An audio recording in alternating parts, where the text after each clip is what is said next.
Bienvenue sur cette chaîne YouTube consacrée au procès contre Michael Jackson ayant eu lieu en 2005. Sur cette chaîne, je résume le procès jour après jour en m'appuyant sur la retranscription du procès venant du tribunal de Santa Maria en Californie. Si vous ne l'avez pas déjà fait, je vous recommande fortement de visionner mes vidéos précédentes afin d'avoir une vision précise du déroulement de ce procès et de prendre connaissance de l'ensemble des informations.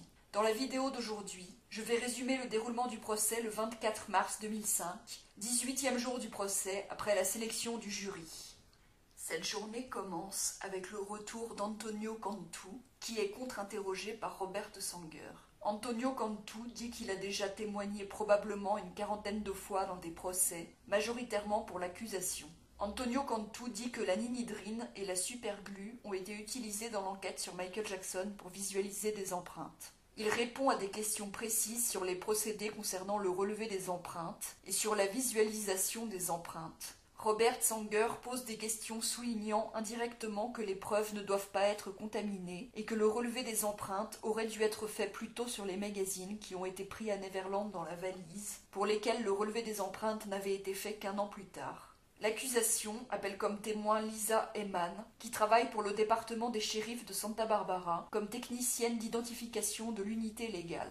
Elle a participé à la perquisition du 18 novembre 2003 pour photographier les documents saisis. Elle identifie des photos de magazines qu'elle a prises. En janvier 2004, elle a examiné certains magazines pornographiques de la valise pour y chercher d'éventuels fluides corporels avec une source de lumière alternative et a envoyé certains magazines au département de justice de Californie.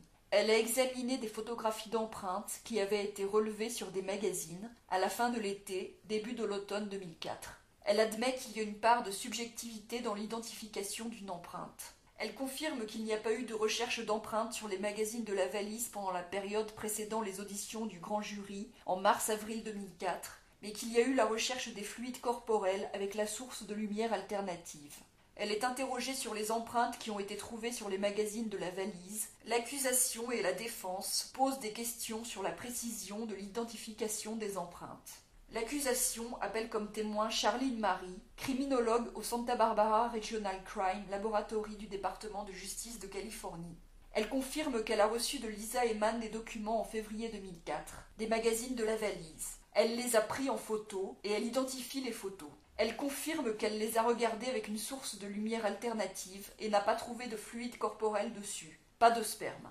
L'accusation appelle comme témoin Heriberto Martinez Jr., qui travaille au département des shérifs de Santa Barbara. Il confirme qu'il a pris les empreintes de doigts de Michael Jackson le 20 novembre 2003 et identifie les empreintes. L'accusation appelle comme témoin Timothy Sutcliffe, détective pour le département des shérifs du comté de Santa Barbara. Il explique qu'une technique avec de la superglue a été utilisée, puis une recherche au cinescope et un processus chimique à la ninidrine pour chercher des empreintes sur les magazines saisis à Neverland, page par page, et il identifie plusieurs photos des empreintes sur les magazines pornographiques concernés, dont plusieurs venant de la valise.